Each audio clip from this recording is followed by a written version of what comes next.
Hey everybody, Tyler and Freddie here. Hope you're doing well. Welcome to the show. I'm going to do something a little different today. I'm going to have another guest on, and I'm going to get right into it because this guy is hilarious, and I want to see what he's up to. He's somewhere in the country right now. I don't know where, but he's been on the Tonight Show, Conan. He's got a special out right now called Out to Lunch. Please welcome Mark Normand. Hey, how horrible is this lighting, huh?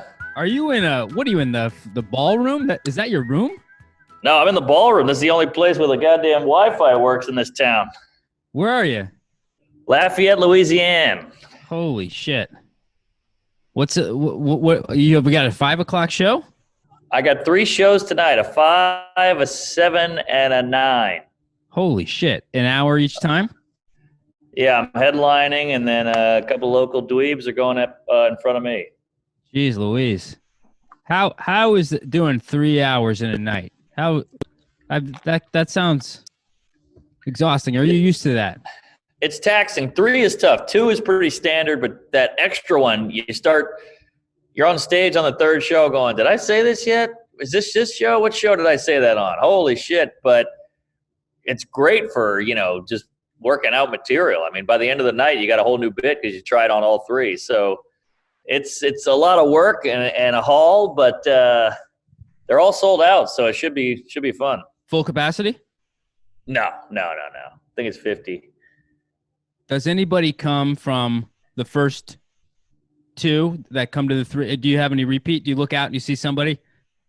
It's happened, and it's always a nightmare. It totally throws me. It kills my whole ego because now they go, oh, this is like an act. This is a performance. I thought he was a cool guy slinging zingers out of his asshole, and now it's all wrote and written, and it's like going to see a magician again. All the tricks are over. You see how they're done. Yeah, or if you're dating somebody and she sees that second show. Oh. And as like 25% of their interest is going to just die. Yeah, and right I'm there. such an insecure queef that, you've done comedy clubs, even the wait staff seeing the same shit. I'm like, and like they're zoning me out. They're slinging chicken fingers, and I'm telling my 13th joke on trans women, but it still kills me. Even though everybody knows it's an act, everybody knows it's written, it still bugs me. I know. Is there any way to combat that, or is it just over time? Hopefully, it'll get easier. I think the only way is obviously have those written jokes, but change the order and have some in the room moment shit. Like, what do you look at this guy in the red shirt? And hey, she's a dyke, and hey, he's fat, whatever it is. So it's the only way to mix it up because that's all they hear, the wait staff. They're like, oh, when you fucked with that guy in the wheelchair, that was great. And you're like, all right. Yeah, that becomes the goal is to get a smirk out of I'm just looking at the wait staff. Right, exactly. If you can get the staff to laugh, you're on to something, or you're just fucking touched in the head because they're so jaded from hearing every abortion cancer joke that if you say something that gets them smirking, it's like a Holocaust AIDS gumbo thing, So sometimes it means you've just gone way too dark. Do you ever think about this? There's like 2 types of comedians, the kind that are so deadly insecure, which sounds like us, and then the ones that there might be some, not making fun of autistic people, there might be something there where they don't feel it, and then so I don't know what I would rather. I'd rather be us because then we want to make it better. But I think I'm a little of both. Right. You don't have the good parts though, the math and the exactly. I got a bit about it. Yeah, right. You're the only the weird parts of it. I got all the side effects, like it's like if I got AIDS and got fatter. I'm like, oh, I got the deadly immune disease, but I can't lose weight. Right. Yeah, it's so bad. Are you in therapy? I haven't done it the whole pandemic. What? I was just like, let me see if I can do it because well, that's the thing about therapy is there's your autistic side coming in, trying to lead the show. First of all, I don't like the Zoom aspect. I don't want to Zoom with an old Jew, and then 2, I got the tools. I'm a big therapy advocate. I think everybody should go, but I got the shit. I learned about myself. I found what's wrong and I attacked it. And going back after a while, you start kind of going, is this helping? Am I just small talking with this old guy? Like, what am I doing here? Right. Sometimes it feeds itself and you're just looking for, sometimes I look for problems. Yeah, yeah. I go, it's like stand up. It all comes back. And I go, what am I going to get him this time? I already told him that my dad's gay. I'll like try to throw him off. I'll come out as something each time to see if he buys it. Right. Or see if he's listening. I'm just reliving my childhood. I'm just trying to impress, this old Jew. I got an old Jew. Is your guy an old Jew too? Oh, I got the comedian therapist that every guy uses. Oh, really? You don't know about Alan? I've heard about it, but I didn't want to do it because I don't like knowing that my therapist knows other people in my life. I get self-conscious about that. I feel like it's weird. Yeah, I want someone who doesn't have a therapist. It's like dating someone who's never dated a comedian. I don't want to know that they are talking to, know what our life. I want to be the special one. Yeah, it's bittersweet because I can go, so I did the Tonight Show, I got a half hour, or the Comedy Cellar, and he knows exactly what I'm talking about. You don't have to back up everything. Oh, well, the Comedy Cellar is this club in the Village. It's really hard to get into. You don't have to do all that shit. Right. But two, he basically knows everyone you're talking about. And I'm like, this fat cunt was shitting on me on the internet. And he's like, oh, I know who he's talking about. So that part's weird. But do you worry about following? Like, do you ever see like a comedian in the hallway? And you're like, oh, I got to go after, going after Sean Donnelly or Louis C.K. Fuck, I got to, how am I going to? Yeah, it's a thought we've all had. And then Sam Morril did a great bit about it. But yeah, of course, like, especially when you hear somebody really bring it in there, like, and my dad fucked me in front of my uncle and it was confusing. And you're like, oh, geez, I was going to go in there with like a Twitter fight. And this guy's got a dad fuck face. Yeah, it's like auditioning. You hear the audition, you go, yes, oh, I'm not going to get it. They're laughing exactly. And you go, oh, there's no way. Right. Jeez Louise. It is the hallway is so awkward. You see like Mike Vecchione or Gary Gulman or one of these guys, and you're like, oh God, it's worlds colliding. Comedy's this fun, happy place, kind of, and then you see this shit, and the walls are paper thin, so it's. Oh, you got to get a new therapist. Really, I would get room out there. Get someone who's not associated with comedy, and instead of the Zoom, do a phone call. That solved it for me. The Zoom was too awkward. So I just call them on the phone. I could do it from if I'm on the road or just not at home. Yeah. You don't rely on the Zoom. I don't want to see him. The awkward pauses and the and then he talks and you talk. Then you're filling the silence and it's not natural. That's what I worry about. Yeah, but I'm working on handling silence, so it's actually good. Okay, so sometimes I'll start and I won't say anything for like 30 seconds. Right.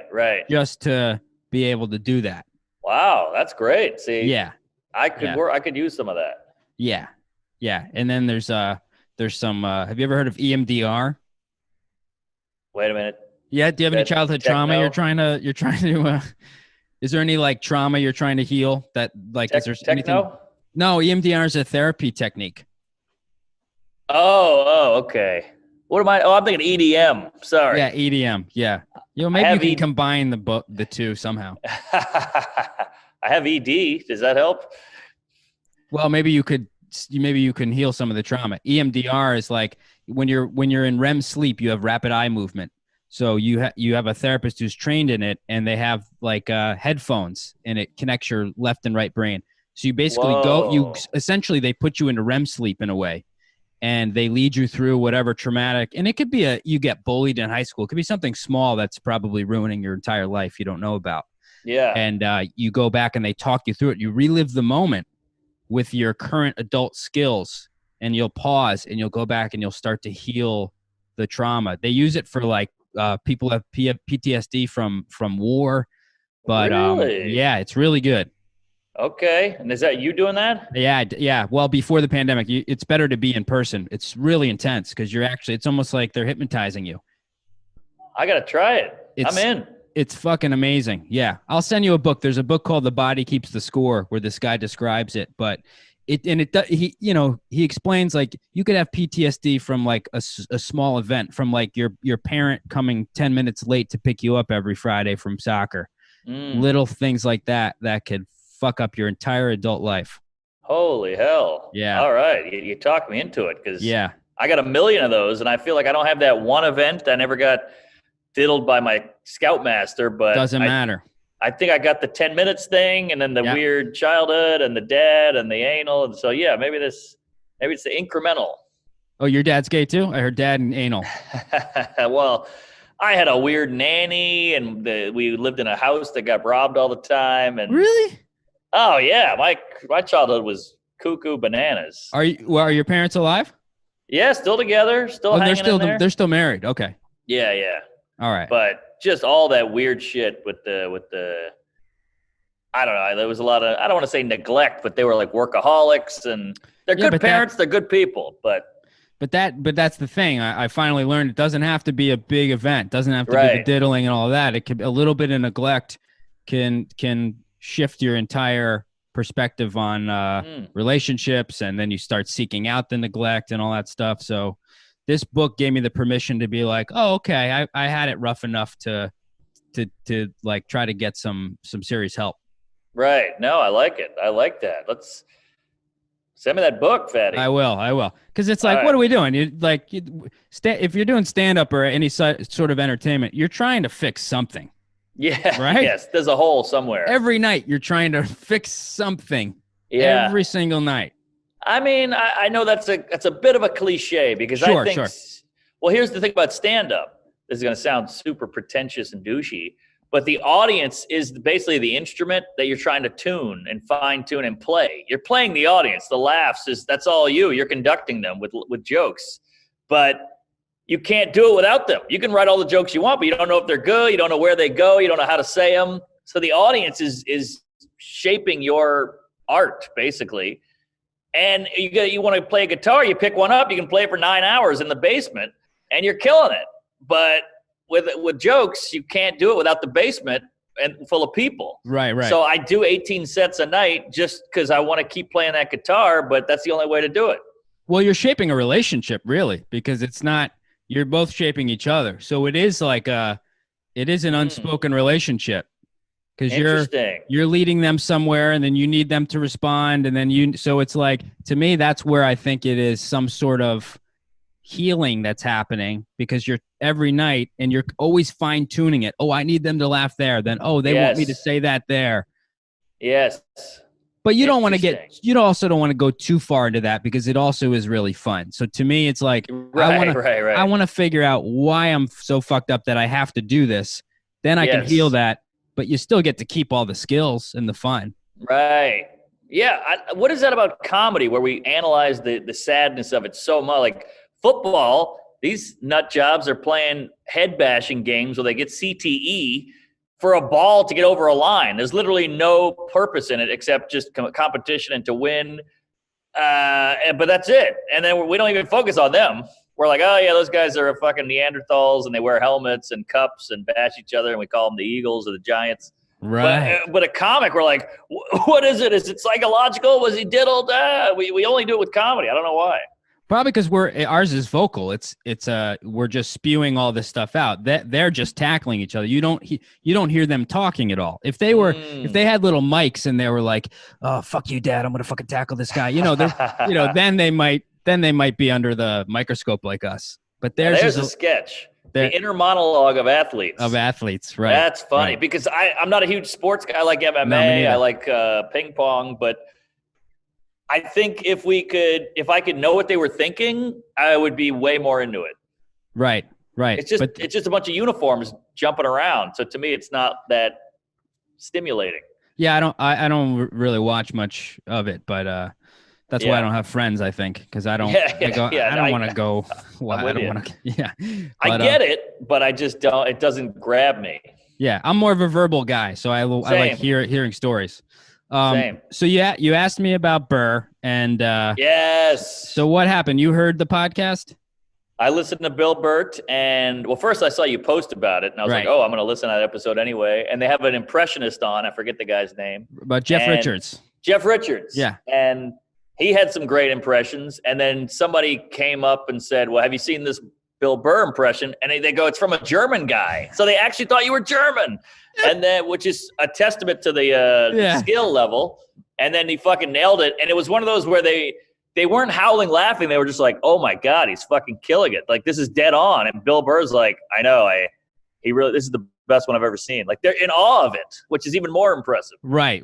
But they think I'm German, so it's like it's great. It's great. You just like because you got the gold when Seinfeld said your name during the there was a baseball game, right? Yeah, Mets. Right. You got the name drop. You got the hero saying, "This Mark Norman is the next guy." Yeah. So you got gold. I got some random German guy. So he doesn't even know. I don't think he knows I'm a comedian in New York City. He thinks I'm German. I know, but it's kind of a fascinating thing because you were so good that you fucked yourself. Well, that was my last attempt because I did the Shtick or Treat on your show where I did the impression. Then that got me a New York Times article, and then I go, I got to do more. So I did the master class. And for 4 years, every week, every day, has Bill seen it? Has he seen it? So then I don't know if you know, I did a impression of him on his podcast reviewing me, and I tricked everyone. I did see that. I did see that. So then that took care of it. It shut people up. Yeah. And then but came he saw back. That, right? I don't know if he saw that or not. I think he saw that. He's very quiet about it. So interesting. As my last attempt to get him to see it, I was like, all right, what if I do some gay German guy who then all of a sudden breaks into it? And it worked. It worked. But, what are you going to do? If I ever see him, I'm just going to be like, I know this guy Tyler. He's the one doing you. Do you want me to tell him or do you want to keep the facade going? No, he knows. Okay, I got a more or less a screenshot from his text, and he said he knows it. He loves it. But he said he's in physical pain when he hears it. So if you watch the Bill Burt, he is cringing because he knows it's coming. Right. Well, nobody wants to hear themselves. Right. Well, you posted a guy did an impression of you, and you reposted it, right? Yeah, I mean, I want to. If it's good, I'll repost it because I want to help the guy out. Sure. But I'm not like in love with it. I'm not like, this is awesome, good for you. Right. I'm just like, here you go, buddy. Sure. I mean, I'm gonna when I saw him, I never had any intention of doing an impression of you, but I have to do it now because I saw that guy. And it's an ego thing for me because it's like, well, now I have to do it. Right. Yeah, bring it on. But impressions, it's more of a copy of a copy. It's like the impression of the impression, which I get. It has to be elevated and exaggerated. So I haven't heard a great one yet, but then what the hell do I know? I don't know what I sound like. I sound like me in my head, so I don't know what you guys hear. Exactly, yeah. Well, I thought maybe I would do you and Sam Morril. Maybe that'd make it more palatable. Can you do us both?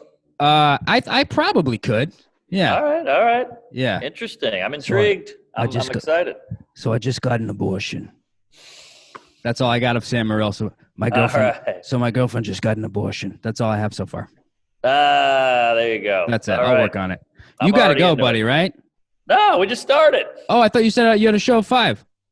Oh, it's an hour earlier here. Oh, 5 your time. Oh, shit. Okay. Oh, I thought you meant 4:30 in New York time. Okay. All right. Good. No. We're good. I was moving it along because I thought we had 20 minutes. Okay. All right. Well, that's it. I ran out of questions. Yeah. So where were you when you heard the Seinfeld shout out? I mean, that must have been fucking mind blowing. It was that's one of those things, like, it's for me. Comics get it, but I got to tell you, I thought that would be it. Like, once I got that fucking passing of the torch or knighting or whatever you want to call it, I was like, I'm set. That's it. The biggest guy in comedy said my name exclusively. I am set. It's dangerous in a way. What do you mean? It could be. I mean, so you thought that would blow you out of the water? I thought that would propel me. Yeah, I thought that would be on every comedy newspaper and website. But it wasn't. But it wasn't. Nobody gave a shit. That's what I mean. I mean, it could be dangerous to have those expectations of somebody, shooting you to the moon. Because as we know now, after what you've been doing for 15 years? Yeah. 10, yeah. That's 14. just not. It's not how it works. It maybe for 10 people that happened, but yeah, right. You can't. I was in Buffalo on 4th of July, which is a horrible weekend for comedy because everybody goes out. It's summer. They're partying, fireworks, drinking, picnic. So it's dead. I got like 8 people at every show. I'm headlining in Buffalo, which is already a bummer. And I come off stage. I'm fucking sweating. I ate my lunch up there. my phone is blowing up like a pinball machine. Seinfeld, I was like, what the fuck? And I check it, and I look at the video, and I shit my pants. I can't believe it. I'm like, oh, my God. I text him. That means the world to me. He's like, you got it, bitch. Go kill yourself, whatever he said. He just goes, what if he just goes, I'm sorry, who's this? Yeah, yeah. And that was a Friday night, and I was whistling Dixie all night. I got drunk. I was high-fiving people, showing everybody the video at the bar. So the next day I wake up, and I'm like, it's going to be sold out. Buffalo, baby. Sold out. And it was Saturday came, 8 people again. I think the Late Show, we had 10 people. Nobody saw it. Nobody cared. And I was like, oh, yeah, this is reality. Yeah. Yeah. You have to have a reasonable expectation. You can use it. You did the right thing. You put the video up. People get excited. They go, oh, he just got validated by him. It's still going to – it increases your stock. Yeah. But you have to be careful because when I saw the bill thing, I put my phone down. I go, okay, I gotta be reasonable here. I'll post it, but you know, I saw your podcast talking about Seinfeld and you guys hanging out and stuff, and that's where I went. Oh, I pictured myself in his house cooking with him and his wife. Yes. I go, what am I doing? What am I doing? Don't do that. I'll give you a fun. I texted him drunk one night because having his number is so it's a volatile, like it's a nuclear code. Yes, exactly. Comedy nuclear football.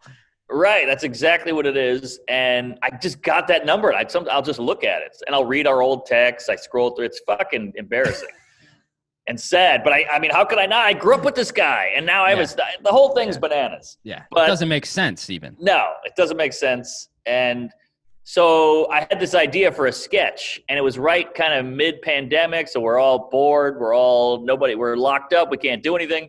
So I'm like, he's the comedy guy. He gets up 8 times a week. He's probably bored. I'll hit him up about this sketch. It's got cars in it. It's got New York in it. It's a shoe-in. It's a lock. And then I was like, what am I doing? I can't just send him sketches. Who the fuck am I? You know, I wouldn't want it if some open micer was like, hey, we should do this video. I'd be like, ugh. Yeah. But then I'm thinking I can do that? Like, who the fuck am I? So, but then the booze kicked in one night. It's 2 a.m. I sent him the text and nothing back. And the amount of shame and regret I felt for 3 weeks was unprecedented. When was this? This is probably like July or June. Okay. And he never responded? He did, maybe about 3 weeks later, and it wasn't pretty. Oh. It wasn't ugly. It wasn't like, fuck you, kill yourself. But it was like, eh. Was that feedback on the sketch, or was it?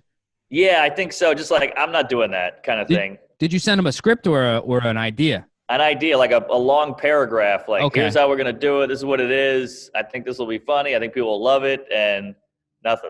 Yeah, but you know what, man? But look, like, you flipped a coin. He could have said yes, and you could have done it. So I took a shot. Also, back to the open micer thing, that's different because that would be like you going on Jimmy Fallon and saying, hey, this open micer's the next big thing, and then him reaching out to you. You know, you wouldn't feel – you'd be like, wow, I just said this guy's name on national TV. Of course he'd be, you know. That's a good point. That's a good point. Yeah, I'd say just go for it. I mean, I called Bert Kreischer's manager yesterday. Whoa. Because I was like, well, what am I doing? They showed my video on the thing. They're a fan of the video. They've got an impressionist on.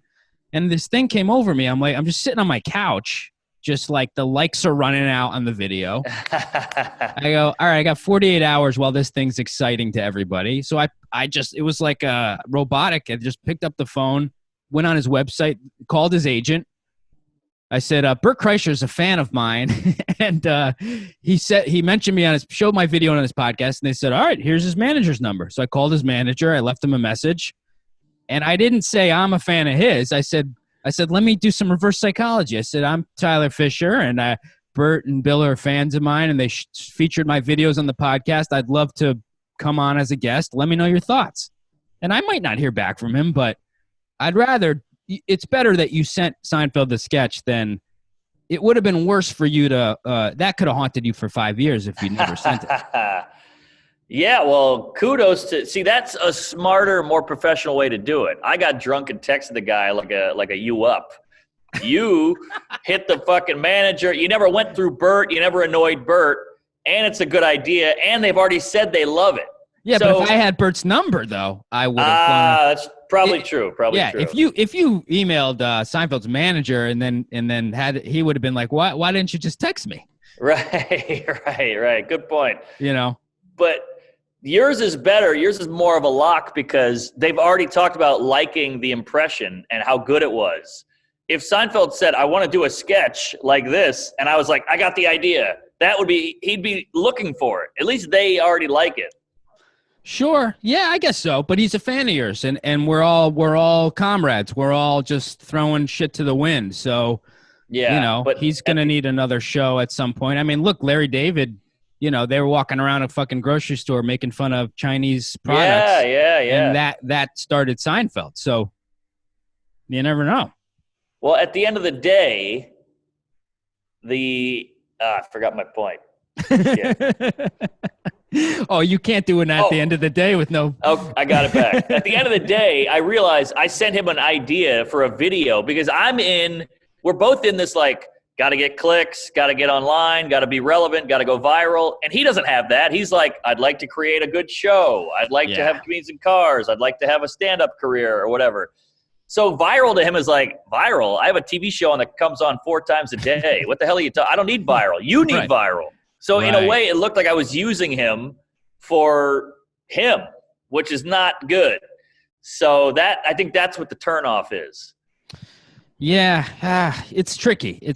We're also in 2 different generations. We're in a different boat. I mean, this is our reality. But how do you avoid feeding into that? Because it's like, you don't. Seinfeld isn't looking at a report of his numbers every day. Well, though he probably was when the show came out. It was a different obsession for them. It was the ratings. It was like you're probably right. That's true. It's a different game now. It's the same game, but a different players and everything. So there's just more numbers to look at. They had the Nielsen ratings and maybe Robert and Ebert's thumbs. They were looking at. So now we've got 20 different platforms. True, but at least the show, he's looking at the numbers, obviously, the ratings, but he did that. He made that show. Like, I remember one time my friend, I'm not going to say who, he called Colin Quinn. He goes, hey, Colin, can I ask you a question? And Colin Quinn goes, how is this phone call going to help me? This phone call is not going to help me anyway. This is all for you. Let's get that out there right now. Like, I get nothing from this. This is all a favor for you. And he's completely right. And I think that's what Seinfeld was thinking, like, what do I get out of this viral video? That doesn't help me. You get everything. You're seen with me in a video. I don't give a shit about YouTube, So I think that was the point. Interesting. Well, how close was this guy to Colin, though? Were they friends? They're buds. They're buds, but it's still new comic, legend comic. So Quinn is so smart, you can't get anything by him. Yeah. Again, it's a lottery because you might get someone who's down. That's true. Yeah. You got to take a shot. But the thing is, you got to play only a few shots. These guys who ask for a new thing every day, they're ruined. Right. Well, you only asked him once, right? I only asked him once and never again. Okay. But you don't know. It might be just he didn't like the idea, though, right? Or do you think he really didn't like that you were asking him to be on camera with you?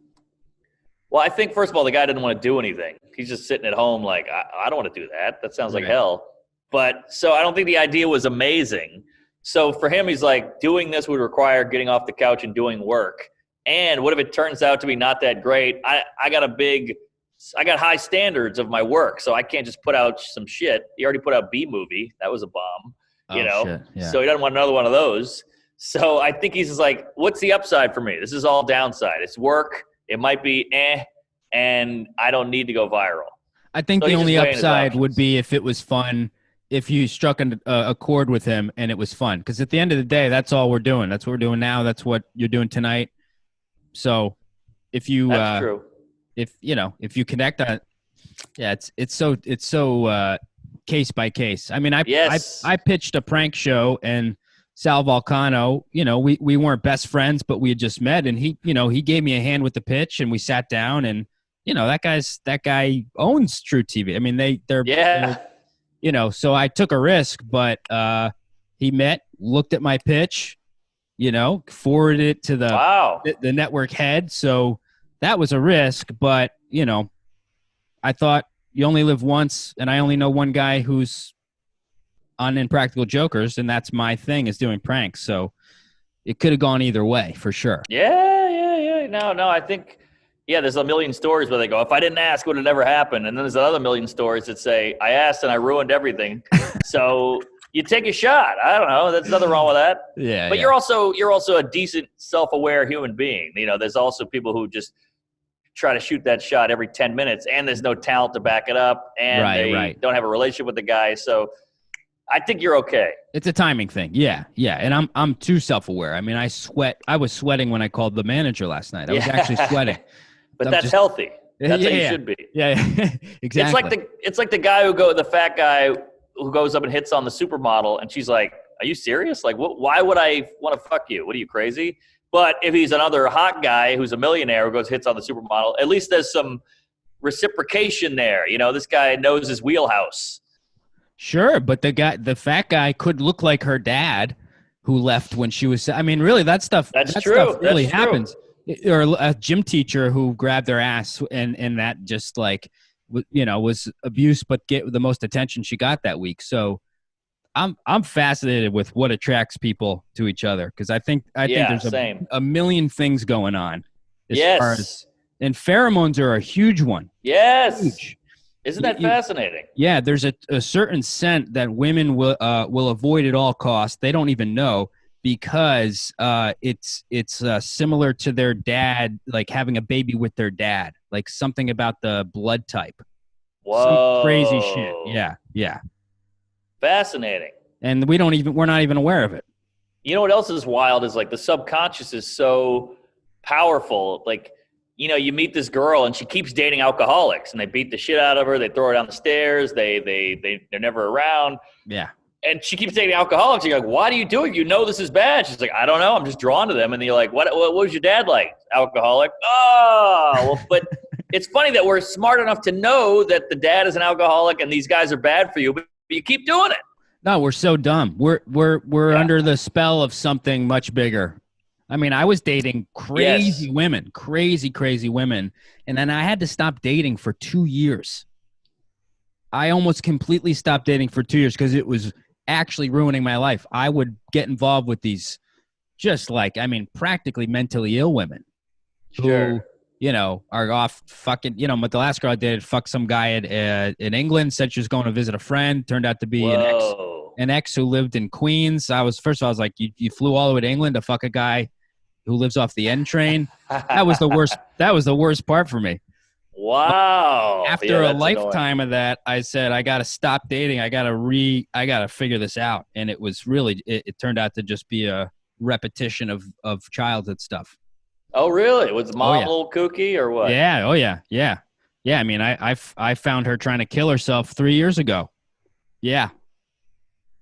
So that was it. It was saving women. Are you frozen? No, I was just freaking out there. Holy shit. What dude, can I ask? That was fucking amazing, dude. I go, what are the odds he froze at that moment? What the hell happened? I don't want to get into it. And then I felt abandonment from you because I thought I just killed Mark talking about the suicide. Yo, no, I've been doing serious therapy work for 3 years. It's like talking about the weather at this point for me. Oh, okay. Yeah, well, bring it on. No. Yeah. So, found her trying to kill herself. And, it don't get me wrong. It was a wild experience, but because that happened, that's what threw me into therapy to realize, I keep essentially finding sick women that I have to save. Uh-huh. So it actually took me pulling my mother's body out of a lake. She didn't die. She didn't die. But that's what it took. So back to these women dating alcoholics. This has such a fucking spell over you that you really have to hit rock bottom as close to, death as possible. Right. To even have a chance of getting out of that. Wow. So it ended up being such a gift. Yeah. Thank God you were there. Yeah, I know. Yeah. But at the same time, I realized it wouldn't have mattered. It's like I've been doing that since I was 7 in different ways thinking I was saving her. Ah. So the gift was, oh, you can't save anybody. So it's been a vacation because I don't give a shit about what anyone's going through. I could say, I'm sorry to hear that, but it's not like, running to save them and putting my life on hold.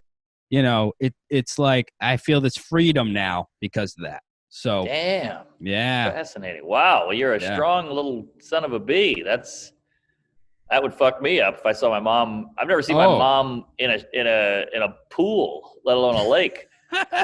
Yeah. She was in a bathing suit too. How fucking funny is that? It was like such a mom. It was such a mom suicide attempt. Yeah. She packed a lunch. I'm not kidding. She packed a lunch and had a bathing suit on, She had floaties. Yeah. The suicide note was like, I can't do this anymore, but make sure you clean the kitchen. There's lasagna in the fridge. $2.75. Don't burn it. Right. She left some orange slices on the table. Yeah. So, damn. No, that EMDR did it. That trauma healing thing. Now, does the therapist have to do a spell on you, or is it all in the book? Yeah. So they put headphones on, and it's there's a beep that goes left to right, and then you have these pulsating knobs left to right, and it taps into the left and right brain to reenact REM sleep. You're going left to right in your brain waves or whatever. Whoa. So yeah. So then you kind of you talk it out, and it was like reliving it. Exactly. I'm sobbing. I mean, it's intense. What? Oh, sobbing. I don't cry in front of men. Yeah. I'm crying in front of this old Jew. And then he'll go, okay, stop. What do you see? Tell me what you see. Oh, I see my mom in the thing. And then you start to replay it, but you're using your skills. So you're playing it out how you should have done it. So by the end, instead of getting in the ambulance and going to the hospital and spending 3 years trying to fix it, I got in my car and went home. Got in the car with my dog, went home, took care of myself. So you actually rewire your brain. It's like you kind of go over these neural pathways and you regroove your brain. Yeah. Well, it's going to sound bad. Sure. But I think it is almost better for you that this was like a big incident and one incident, or this one was a big one incident. When it's a bunch of little ones over time, it's got to be harder to rewire because you got to go through each one. That's called complex PTSD. So that's what you got. I think so. I mean, I'd wet the bed at 17 sleepovers, but it wasn't one; it was all of them.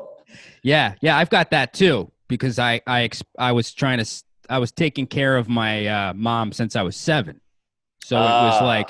It was a daily trauma. And then this was the big one that revealed all of them. Got it.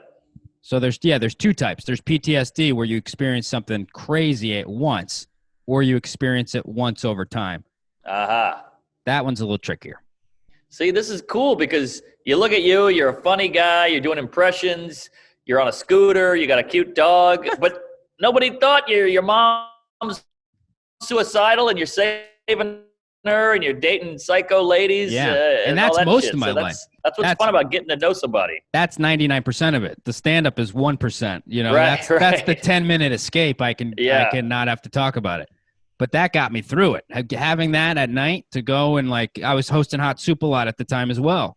Yeah. Your old show. So it was like, ooh, I have 10 minutes to forget about this shit. So what the hell do you think's going on out there? I mean, we all bitch about the industry, but you're so good at these things and you're such a talent. You're a natural. Where's SNL? Where are these cunts? Why aren't they knocking on your door? What do you think it is? Honestly. It's a lot of things. And it's like everything now people want to simplify, and everything is usually 1,000 things, True. It's complex. It's nuanced. I've given a lot of thought to it. I think it's, there's an overswing of the pendulum for white guys have had it the best forever. Right. And fair enough. You know what I mean? It's going to swing. And I think right now it's swinging so far to the point where people will explicitly say, not even going to let you in the door because you're white. I mean, the last time I got every year somebody would see me and go, "You got to get on SNL," and I'd get the big meeting Jim Carrey, flying out meeting Jim Carrey's manager every year. Yeah, every year it would be this big thing like, "Oh, this is it. This is it." And after 10 years of that, you got to go. I mean, it's part of why I started the podcast and the Patreon, and that's it. Good. So I'm not going to play a victim in any of this. No. But it's good to know what's going on. So, the last agent I got an email. They fired me, and they just said, "Tough out there for white dudes." That was the whole email. I saved the email. I've got that email. Save it. And I go, I can't believe people can say that now. That's hilarious. If someone said, "We can't help you, you're black," it's like $10 million lawsuit, I know. And to me, it's like, if you're going to have equality, it's got to be across the board. So I'm not playing that game of like, oh, well, take a seat because someone who had your skin color for the last X amount of years. It's like, no, we all just got to the party, Right, so, exactly. It's actually what people bitch about cops were doing. When a cop pulls over a black guy and they go, "You fit the description," every black guy goes, "Fuck you, I'm my own person. I'm not every black guy. I'm an individual." And that's how you feel as a whitey. You're like, hey, I'm not every white guy. It's the same thing. Yeah. It's the same thing. But when cops do it, it's bad. But when the industry does it, nobody cares. But it sucks because, like, it's again, to use the word bittersweet, the internet is a cum guzzler, but it's also this great savior. Like Kyle Dunnigan is a guy like you who's fucking hilarious, brilliantly funny. Because a lot of people can do impressions, but not that many people can do impressions and are funny. Yeah, Kyle, I just discovered him, and I spent 2 hours on his Instagram last night, just like he's great. Crying. And Joe Rogan, I mean, this guy's been doing it for 20 years and just never really caught. Yeah, how old is Kyle, would you say? What? How old is he, Kyle? I think he's late 40s. Yeah, so, yeah. Yeah, but he's been doing it forever. I mean, I used to open Amy Schumer with him, and like he was cracking us up in the green room like, this guy's the funniest guy on the planet, but nobody knew who he was. And then Joe Rogan started pumping him out, and now he's finally catching some steam. Finally. Yeah. And who knows if he's making any money, but like the guy's fucking amazing, and he's funnier than like Frank Caliendo or some queef on SNL. But it's a weird time. I think he'll thrive because he's so funny, and it's just a matter. I mean, whatever. He could start a Patreon and make $100,000 a year if he wanted. So I hope. Yeah. And that's the new world order. So use it. The internet, it'll kill you. It's addictive and it's mean and it can cancel you and all that shit. But if you utilize it and use it for your own gain, I think it's a special thing. No, it's we don't even understand how powerful it is. I mean, you have do you have 5 million views on your special? 5.5. 5.5 million. I mean, you can't really even I know. Fill enough football stadiums to make 5 million people. Right. It's fucking insane. And you put that up on your own, right? You did it on your YouTube page. Yeah. Which is nice. And people come out now. It's like we were recommended this randomly on YouTube. We ended up watching it, and they go, "Look, honestly, most stand-up on YouTube is fucking horrific." And I go, "I get it. I know. My old stand-up is on YouTube, and it's horrific." Sure. So I totally understand. They took a shot. Thank God they did, and now they're buying the albums. They're coming to shows. They're listening to podcasts. So it helps. And then I have control of it. I own it, and you get to count those numbers and watch it grow and grow and grow. Netflix, it's just. You don't get those numbers. That's just off in the wind. I remember I was happy when you did it. I know you were like, I'm sure it was tough to try to sell it and then go, all right, I'll do it myself. But I remember thinking this is way better because it's undeniably funny. And then you get that direct. People can't comment on Netflix. I think you underestimate the comments. They get it that they're talking to you, even if you don't have to. Obviously, you can't respond to all of them, but that direct line to you, a little whatever note they write, you can't do that anywhere else. Right. And I read every goddamn one of them. Do you really? Well, maybe I've missed a few, but I read them all. And I look at this. If somebody calls me a hack or a fag or makes fun of my Adam's apple, my ears, I'm like, whatever. I can blow right past it. But some shit, I'm like, I do that. Oh, that joke is actually factually inaccurate because that's a good point. And I take it all in. That's good. It's healthy. I don't know if it's healthy, but Well, it's healthy to consider it a little if it's a form of constructive criticism. I mean, why not? If you get 1,000 comments, that's going to be those are going to be honest. If it's your manager or your agent or some guy who loves you, they're not going to be honest with you. So there is something kind of pure about it. I mean, yeah, I agree. I mean, I want the results, and I want to know. I mean, a laugh is a agreeance or disagreeance, or it's a result in some way. And I look at this as almost some feedback too. A laugh is feedback, and comments are a little bit of feedback. Some are obviously just horse shit, like I hope this guy kills himself or whatever. Sure. And you're like, well, that's just my inner monologue. But some are helpful. Yeah. I try not to get. I'm making a new rule. I can't interact with any negative ones because don't interact. I gotta. Someone the other day was like, "Oh, I watched your old Bill Burr and it just ruined it for me." And I got into it, and I go, "What am I doing?" Like, don't engage. No, it's not healthy. And look, I get it's so tempting, and you want to go fuck you, but it never pays off. It's never satisfying. No. Some guy like Bill Burr, the real Bill Burr, did SNL monologue. Yeah, I saw all these tweets about how he's a racist. So I saw one guy goes, well, his wife's black. And they go, whatever. And you're like, what do you mean, whatever? You call the guy the worst thing on the planet, and then they prove you wrong with a beautiful fact that you can't deny, and you go, whatever? How about, I'm sorry, I was wrong, I take it back. Like, fuck you. This isn't about what you actually think. This is about you winning and getting a scalp on the wall and all that. And that's what fucking drives me crazy. Yeah.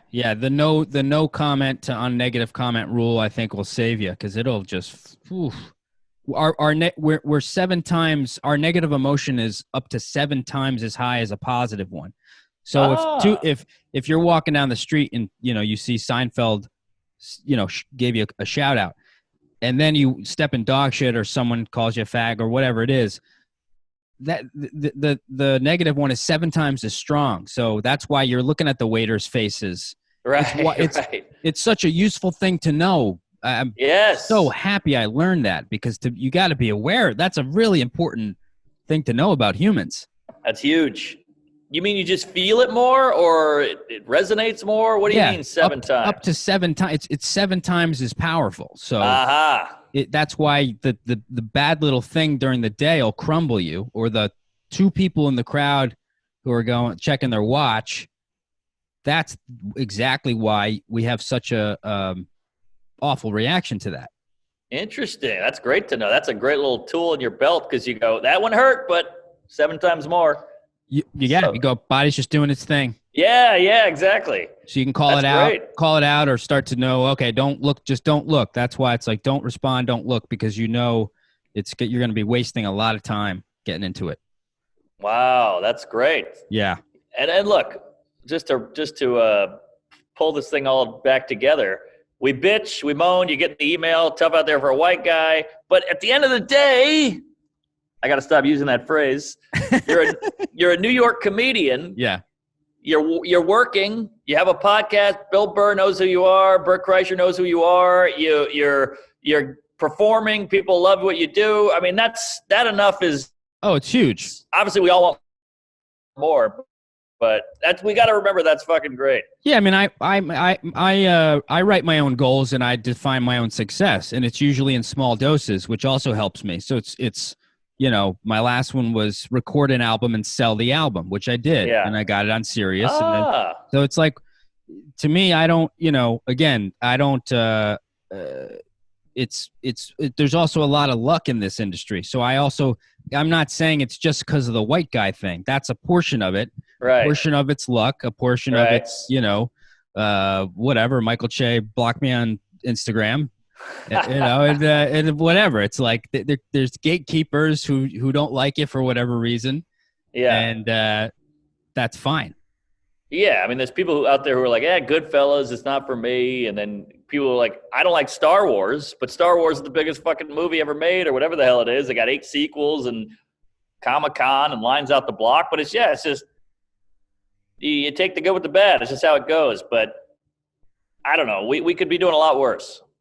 Yeah. To me, it's like, if I define my own success, it doesn't really matter. It doesn't matter. Yeah. And I'm doing my favorite thing in the world. So Yes. I think, what I think the thing is, I only think about it when people ask, why aren't you more successful? Right. So I'm almost pandering to them by looking for I'm looking for excuses to give them, but right. on my own, I'm going, well, they're my goals and I'm checking them all off. So yeah, I'm actually sorry I brought it up. No, But it's fine. It's fine. I- No, but it's also important because I feel bad for new guy. If you just start doing stand up, you got to be aware that people are going to say things like, there's too many white guys.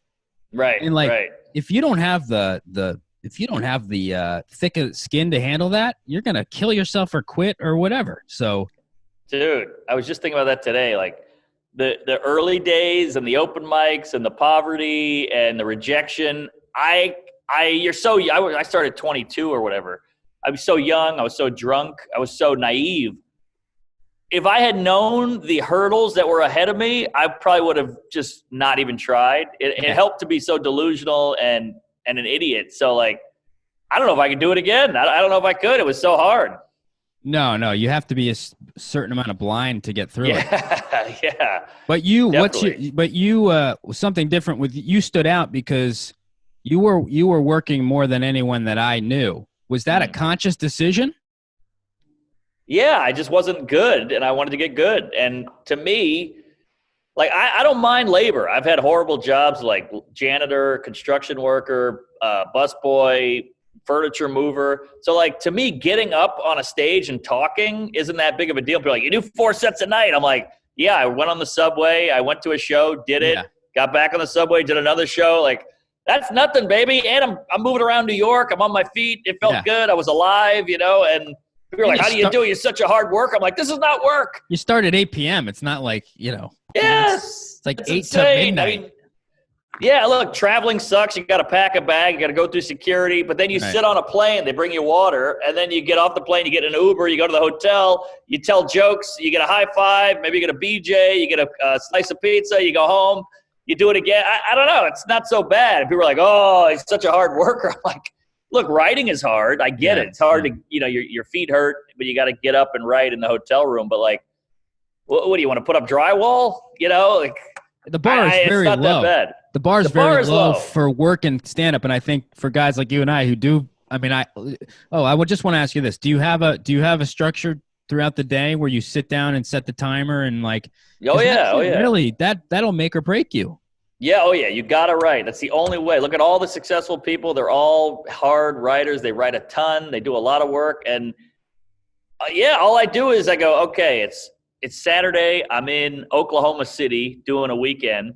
I woke up a little hungover and I go, all I got to do is write for 2 hours today. So I'll go, all right, I'm going to get breakfast. I'm going to walk around the town square. I'm going to jerk off. I'm going to take a shower. I'm going to do some push-ups. I got my day planned out. I can't wait. But all I know is from 2 to 4, I'll be writing. And that's it. That's all I got to do. So you do 2. You're 2 hours. I do 2 because, you say 2 and then you check your phone on accident. You take a shit. You watch TV for 10 seconds. You lay down. You get back up. So it's really about 1, but there's so much miscellaneous dog shit. Do you ever try a timer? Yeah, I put the time. I just look at the clock. I go, all right, it's 2:03. I'll stop at 4:03. Even an hour a day it puts you so far ahead. I know. It's unbelievable. And when you get on that stage and you didn't do it, and when you do it, you're like, oh man, it's like all the nuts are a little tighter, the gears are a little more lubed up, because you're already been thinking about it, and it shows. And I mean, how many guys are fucking wake and bake, go back to bed, you have a beer midday or another beer, and then they just like, I'll figure it out up there. And you're like, all right, you can do that, and I've done it. Don't get me wrong. Yeah. But you're going to add, if you keep doing that, you're just adding more years onto how much you have to do, how much longer it's going to take. How much has a podcast helped you as far as talking things out, talking out ideas out? I think it helps a ton. You come up with a bit you might not, because we have to rely on a bit to just hit us in the shower. Like, oh yeah, I never thought about dogs and cats or whatever. Right. So with the talking out, it kind of jostles it a little more, and then it falls out of the vending machine a little better. And, I think it's just podcasting is part of the game now. So I think it's good to do a couple and learn how to talk on a radio and be interesting. Especially now, because we're not living life. There's not a whole lot of life to be lived. Well, that too, yeah. That's kind of why I started it, because I thought I haven't talked in 6 days. Yeah, right. And if you can get the audience to know you, I think, look, your jokes are important, the impressions are important, but if they know you and like you and feel like they understand you and connect with you, they're more likely to come out.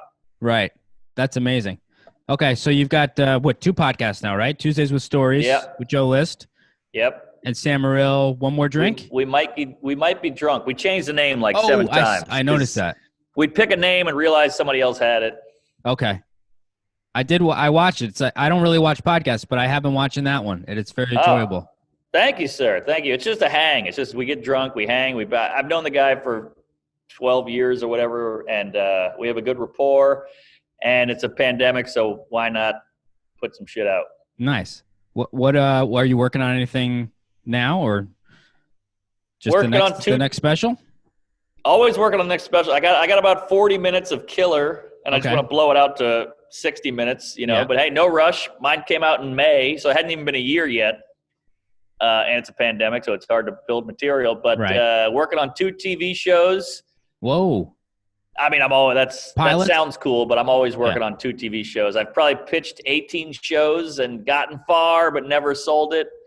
A lot of, hey, if you were black, we'd sell the whatever it is, They really do say that, though. I know. They really say it. I had to sign a contract that said, so this was a prank show about me doing pranks. I had to sign something that said, if a network picked it up, they can replace you with the minority. And I said, I wouldn't sign it, and they threw the whole deal out. Whoa! I mean, that was part of the reason. We did challenge some other things in it. The pay was low and stuff, but we're like, there's no way. I would have signed that in a second. You would have?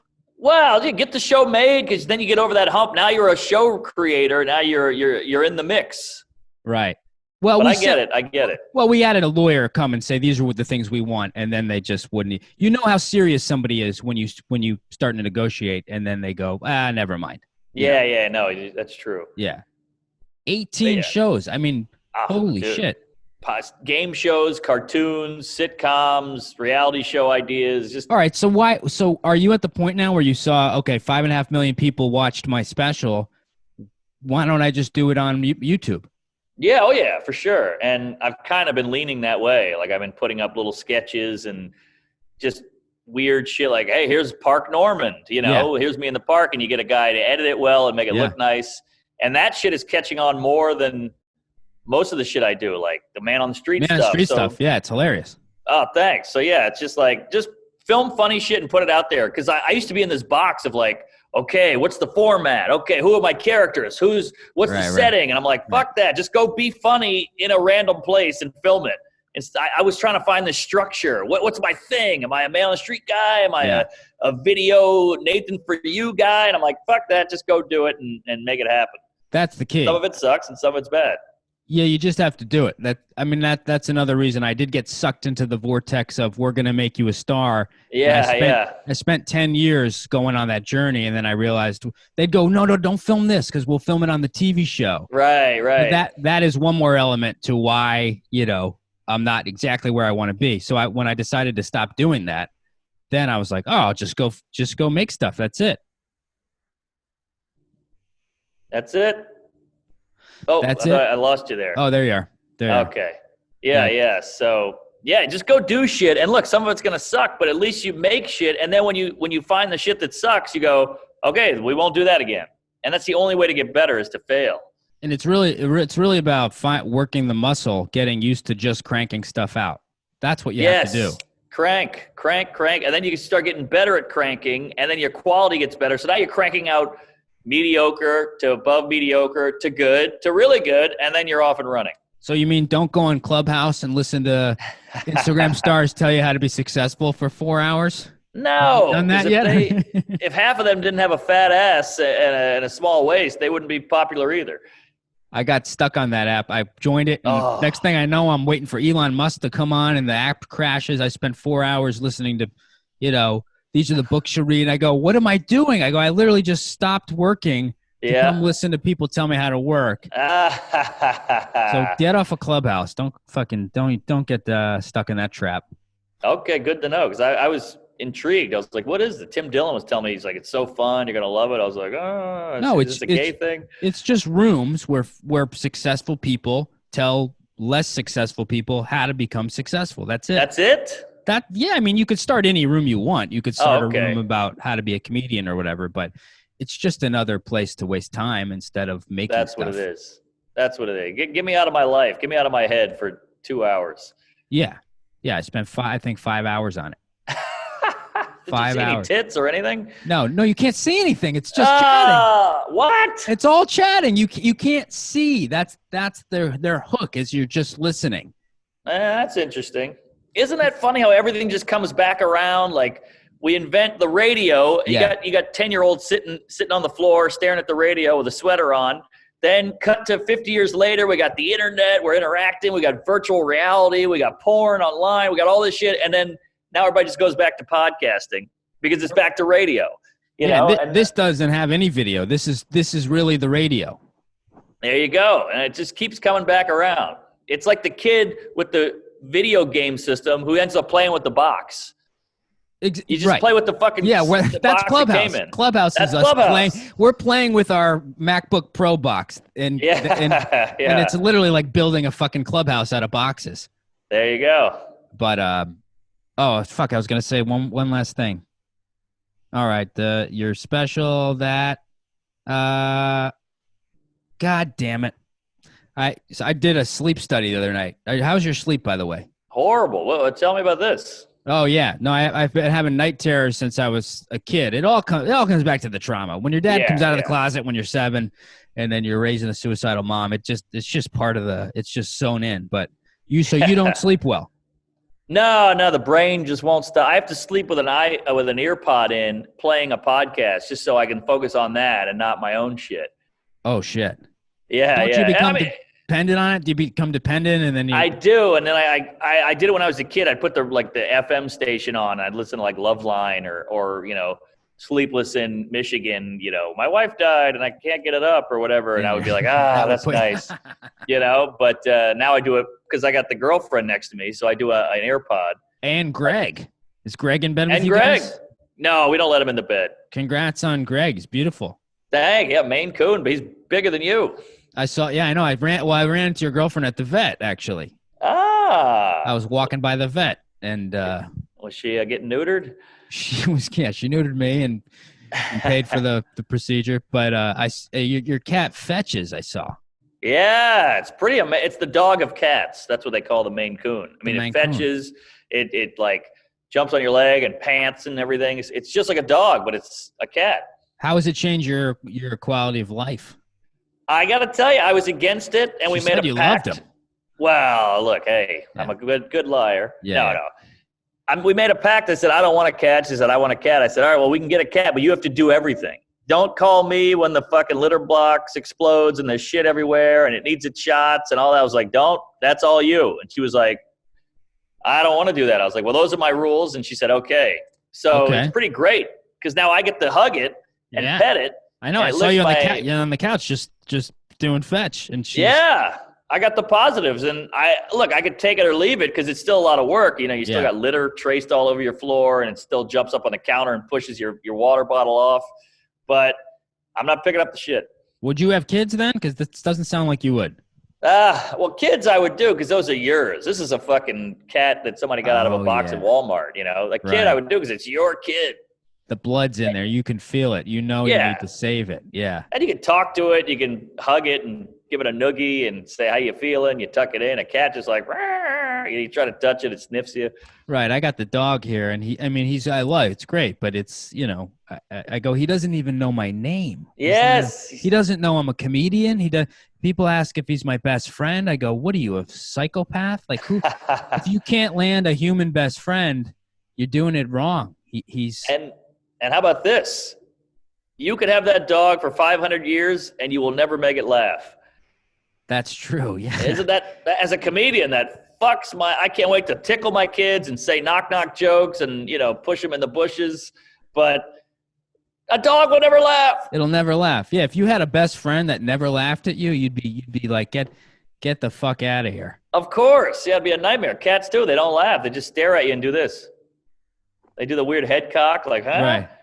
That's about it. Every now and then I get a hairball or a queef, but no chuckle. There's nothing. Yeah, if you had a best friend that you treated like a dog, you'd also be in jail. Be like, this is Kevin. I keep him in a cage. I found him on the internet. I sent his parents $2,000. So sit down, Kevin. Sit down. Right. You hit it with a rolled up newspaper. It shits in a box. Yeah. That's 2 red flags. If someone says my dog is my best friend or my mom is my best friend. Ooh. I've never heard that. You've never heard that on a date? Maybe friend. I don't know about best friend. Yikes. Oh, man. It's pretty common, I think. Ugh. Oh, my mom is – I wouldn't consider dating anybody who has a parent that's a nightmare. That's a nightmare waiting to happen. Those guys who call, I talk to my mom every day on the phone. I'm like, every day? That I see my mom twice a year. We got nothing to say. That used to be me. I was one of those guys. Well, you're on suicide watch. You work for the hotline. I mean, that's a different story. Yeah, the other day she texted me. She said, call me. I'm upset. And I just looked at my phone and put it down. I go, she might kill herself, but I'm making salmon. I was literally just took us. I go, I spent $20 on salmon. I said, I'll make the salmon, then I'll call her. There you go. Hopefully she's alive. Save yourself. She might not be, but that's fine. And then I can talk to her about God. it. No, I'm kidding. Oh, geez. All right, I'll cut that part out. When I was growing up, when I was a kid, my parents were like, big nerds. They did their taxes. My dad wore a bad suit. My mom was a teacher, and they were always bummed out and working. And as a kid, I was like, I wish my parents were cool. Got drunk, smoked weed, and all that. Now I'm like, I'm so glad my parents were just adults. No, do you know people that have moved back with their parents during the pandemic? Oh yeah. Which it's I'm like, sad. It is sad. I don't know how the fuck you do that. No, because they think they're friends, and it's like no, they don't give a shit about you. They don't want to hear. No. You know who it was? I think I mentioned Jordan Peterson to you. He got me through the rough suicide patch time because the guy is a master of human behavior. He really is, yeah. But he said, this blew my mind. He goes, some people's parents hate them. That's true. And I was like, whoa, I needed to hear that. Yeah. He goes, you don't know how common it is that parents actually don't like their kids. And then I was like, whoa. Wow. Yeah. I mean, it's inevitable. There's a lot of shitty kids out there and you sure it came out of you, but you don't get to pick your kid. It's going to happen. Right. So he's got one of his rules in his book is don't let your kids do anything that makes you not like them. So I use that rule now, like for my dog, for friends. Interesting. It prevents what if you're a homophobe though and your kid's gay? Well, I got the gay dad. I'm primed for that. I was the only non-straight person in my family for a while. What? Yeah. Oh yeah. My dad came out. It was me and my two brothers and my dad. My dad came out, then my brother came out. My other brother went to college, so it was me living with 2 gay guys, and then they had their boyfriends. So I was the straight minority, and I was getting bullied left and right. I was the breeder, and it's all the same. It's all a power grab. It just depends who the minority is. So see, that's fucking hilarious. That's human nature. I wished I was gay. I really I started watching musicals. I think I tried kissing a guy in college just to be like, well, I gotta have something to talk about at Thanksgiving. I got some D. Yeah, that was the best night of my life, by the way. But it's true. I mean, it's just human nature. We act like, hey, whitey is this big racist. I'm like, no. Have you seen Asian people and Koreans and whatnot? I mean, we're all just people. Like we can't just I love that label look. it. I like that. Sorry, I'm watching out for the Korean Asian look. sushi chef behind me. No, it's so true. It's such it's true. Yeah, whatever the minority. I grew up in a black neighborhood. I was a honky faced cracker white boy, and it was fucking brutal. Does that irk you when you hear this? Like, it's America's the only racist country. White people are the only racist race. It's like, well, have you not traveled? Have you not been to New Jersey? Yeah. Have you Well, it's this weird sheep-like mentality where you're like, you don't even want to explain it to them because you're like, you're so out to lunch, you don't even fucking know. And me telling you isn't going to all of a sudden change your mind. Right. That's true. Yeah, that's why I'm trying I just move on. Einstein said a smart person fixes a problem, a genius avoids it. And I feel like fuck it. Why am I fixing this guy's issues? What's that going to do? I'm walking away in 5 seconds. I'm just going to avoid it. Let some other guy deal with it. Fuck, I like that because I get too engaged now. Like I Yeah. don't. If there's a group of comedians going, "Oh, this guy's just another fucking straight white guy," and I go, "Guys, I'm sitting right here. Like, how could you say that in front of me?" And I'm like, maybe you're right. Maybe it's a fine line because I want to stand up for myself, but I also don't want to like have it consume me. Yeah, it'll consume you, and it festers. I get that too. Where you're like, then I start talking to myself, and I'm like, what am I doing? This is not. Yeah. I mean, I can't tell you how many bars. Like I grew up in Louisiana, like just sitting at a bar and guys would just start saying the N-word and this and the N-word and that. And it's the reason that, and you're just like, oh shit. And you're like, I'm getting out. If I go, hey buddy, that ain't right. What's that gonna do? And I get it. Like stand up for what's right every now and then, but. You gotta pick your battles here. Yeah, it's a lot harder than people think, actually. Also, to stand. I mean, that's how the entire Holocaust happened. Was people who just eventually let so much stuff slide. Good point. That's why I always think about that because it's Jordan Peterson got me to think. He said when you think about the Holocaust, think of yourself as a Nazi. Don't think of yourself as a victim because the odds are. You would have went along with it. Oh, that changed my whole life because I go, holy shit, he's right. I mean, there's like a 99% chance that you would have gone along with it. You as your current person. Totally. I mean, everybody's pretty weak, and everybody's mostly the motivation for most people is not getting pushing against the envelope, not avoiding not getting conflict. wished out, not getting canceled, not getting like. Ostracized. That's the word from the tribe. Yes. You want to stay in the tribe. You want to be a good boy and not get yelled at. So you're going to start yelling at the person everyone else is yelling at. So you just fit in. Right. Which could be so dangerous. It only takes a tiny minority of people to create something Holocaust size. Interesting. And it mostly happens from people not fighting back, not standing up. That's why I'm like, I shouldn't say anything, but also I could see this getting pushed so far. If I'm getting fired for being white and no one blinks an eye and I can't even, tell someone it hurt my feelings without them saying, yeah, but white people have had it. So I'm like, well, I got to do something. I got to at least speak up. Nah, that makes sense. You got a point there. But again, Einstein's when the a Holocaust smart guy. When that was going down, he got the hell out of there and went to America. Jesus. So I guess Christ. he did avoid it. Well, and it's also essentially happening in China right now with Muslims. And I'm like, why isn't that a headline every day? What happened? What's going on? Well, there's concentration camps in China. Is that right? Yeah. There's videos. Muslims, they shave their heads. They're in camps. It's like, this is happening again and no one's doing anything. We knew about the Holocaust in America when it was happening. And it was like, it took a while for us to step in. Right. So. Fascinating. I mean, all this shit's out of whack. Everybody hates Louis C.K., but Cardi B used to drug her guys and steal their wallets and shit. You're like, really? Yeah. See, nobody knows about that either. It's just like that was a double standard. That was in the paper and shit. And like there was 10 seconds of like, hey, Cardi B, what's this about? And then it blew over. Well, it's just too many standards now based on your race and gender and Right.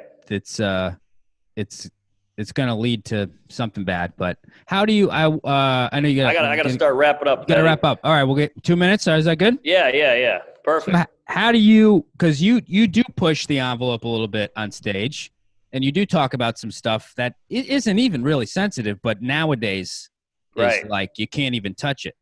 How do you, I don't know. How do you do it? How do you push through it? Because two ways, and it ain't easy, by the way. Especially the early stages when the bit isn't done. I've seen you in the early stages for 10 years. I've probably seen 30 hours of your early stage stuff. So sorry about that. Yeah, that's all right. But it's got to have a punch. It's got to be funny. I mean, what's that old Oscar Wilde? If you're going to tell the truth, you better be funny. Right. And it's got to be funny. It's got to hit. If the crowd laughs, people kind of just let it slide. It's kind of like if you're making fun of a black guy. And he's laughing at you, nobody gives a shit. But if you just start talking about black people alone, it looks way weirder. Right. So if you can get that room to laugh at it, you're usually okay. And also, I'm not really using any opinion. I'm just going as an outsider looking in going, isn't this weird that this is this way and that is that way? And I just lay it all out for them. I don't go, this sucks because of this and this guy shouldn't buy. I'm not really like getting angry or emotional. I'm just saying these are the key parts. This doesn't add up to that, and isn't that interesting, or whatever it is. You're like the news, how the news used to be, where you would present it, then people decide. What's the? I hate that you wrote this joke because I want it so bad, but it's about trans people, and then is it short people who don't have bathrooms? Midgets. So what's the premise? Trans people have bathrooms. Why don't midgets have their own bathrooms? Yeah, I mean, it's this weird thing where, and this is where it gets dicey. It's like, okay, trans people need help because they're this, huge minority and everybody treats them horribly or they're ostracized, whatever, they're marginalized. But so are little people. Yeah. But we don't help them. And you're like, the little people have the hardest lives of all. Like nothing is built for them, literally. Like we just build things for the average person. Yeah, you're a shorter guy. I have 3 pillows on my computer chair, and this computer is up on books right now. Well, like, at least a trans person can walk into a bathroom and sit on a toilet, whether you got genitals in a certain way or not. But a midget, the toilet's 10 feet tall to a midget. But we don't focus on that because it's just not trendy. It's not in vogue. We just kind of pick these things and go with it. That's just human nature. And that's where the role of the comic comes in to go, well, what's going on here? Yeah. And I'm not saying we shouldn't help trans, but I'm saying if we're helping them, why not them? So it's all neutral. It's all just, hey, going by your set of rules, right? This should be a thing. My dong hits the toilet seat all the time on the urinal, and then I got to go use the kids' toilet. So that's why I love that joke, because I was like, I thought about that for years. Wait, why don't I get my own bathroom? And it's logical. It's well done, and you can see it out to lunch on YouTube. Mark Norman. Bud, thanks so much for coming on. Have a great 3 shows tonight. Yeah, I gotta go take a shower. All right, clean up. La Hoyam. Love you. Thanks, buddy. Love you too, Fatty. See you, Fatty. See ya, and thanks for having me, and praise Allah. Thanks for watching, guys. I think Freddie got a little triggered there, but it's all right. We'll walk it off. I'm here every Monday, and please subscribe to the channel. Don't forget to hit the notification bell. And if you want to support this podcast, go to patreon.com/Tyler Talks. You get a free private Zoom comedy show only for patrons once a month. The next one will be on February 27th, so check it out. And thanks for watching. I'll see you next week. Do something nice for yourselves. Bye-bye.